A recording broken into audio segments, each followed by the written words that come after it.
Right. இப்போ இதில் வந்து பாருங்க, சோடியத்தில் அணுவன் 11 அது எப்படி என் வந்தது எங்களுக்கு வந்து அது எக்ஸாம்பிள் தாரல்ல, எங்களுக்கு பாடமாகிச்சோனும் ஐதரசன்லிருந்து கல்சியம் வாங்காட்டும் அந்த பாடமாக்கிய ஓர்டர் தான் என் ஒவ்வொரு அணுடையும் அணுவென்ன தாரு சரியா. ஐதரசன் ஃபெஸ்ட்டுக்கு இருந்துச்சுன்னா அணுவன் 1 சரியா, ஹீலியம் 2வது சொல்லியும் அணுவன் 2 சரியா.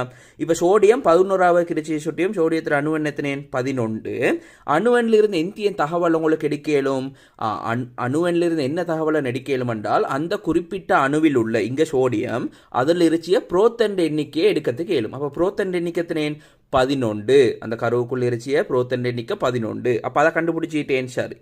சோடியத்தில் திணிவெண்ணை வந்து அவங்களே தந்தென்றால் திணிவெண்ணை எத்தனேன் 23. திணிவெண்ணா வரைவிலக்கணம் படி திணிவெண்ணா யாரன், திணிவெண்ணா தாரன் ஒரு அணுட கருவுக்குள்ள இருச்சிய புரோத்தண்டையும் நியூத்திரண்டையும் கூட்டுத்தொகைதான் எந்தியன் திணிவன் சரியா. அப்போ அந்த கூட்டுத்தொகையை தந்துட்டு அவன் எத்தனை என்ன திணிவன் 23 சொல்லி. அப்போ கூட்டுத்தொகை எத்தனேன் புரோத்தண்டை நியூத்திரண்டையும் கருவுக்குள்ள இருச்சிய 23.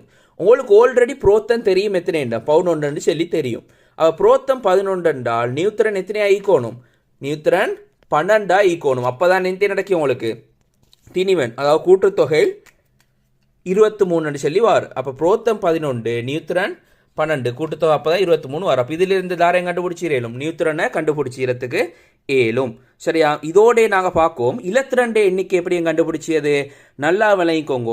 ஒரு அணுவை எடுத்தால் தாருக்கன் அணுவுக்கு ஒரு அணுவிற்கு சரியா எப்பயுமே புரோத்தன் எண்ணிக்கை சமன் எதுக்கன் அதில் உள்ள இலத்திரண்டு எண்ணிக்கைக்கு. அப்போ இந்த அணுவில் இருச்சு இந்த சோடியம் அணுவில் இருச்சிய இலத்திரண்டு எண்ணிக்கை எத்தனை 11 சரியா. அப்போ எப்பயுமே அணுவில் வந்து புரோத்தன் எண்ணிக்கை இலத்திரண்டு எண்ணிக்கைக்கு சமன். அப்போ அணு என்ன வச்சு புரோத்தனையும் கண்டுபிடிச்சேலும் அணுவில் இருச்சிய இலத்திரனையும் கண்டுபிடிச்சேலும். ஆனால் நியூத்திரனை கண்டுபிடிச்சோணும் என்றால் அணுவில் இருச்சிய அந்த குறிப்பிட்ட அணுவில் இருச்சிய நியூத்திரனை கண்டுபிடிச்சோணும் என்றால் தார்ட ஹெல்ப்பம் வேணும், திணிவெண்ட ஹெல்ப் வேணும். திணிவெண்ணை வச்சு கொண்டு தான் தாரையும் கண்டுபிடிச்சேலும். திணிவெண்ணா கூட்டுத்தொகை தாரண்டும் பீஸாக எண்ட பி வந்து ஏற்கனவே தெரியும் இடத்தால என்ன கண்டுபிடிச்சேலும். அப்போ இந்த கூட்டுத்தொகை தெரிஞ்சாதான் உங்களுக்கு நியூத்திரனை கண்டுபிடிச்சேலும். அப்போ இதில் மூலம் எங்களுக்கு இலத்திரம் புரோத்தன் நியூத்திரன் 3 பேருடையும் எண்ணிக்கை எப்படி கண்டுபிடிச்சேன்னு சொல்லி நாங்கள் பார்த்துட்டோம்.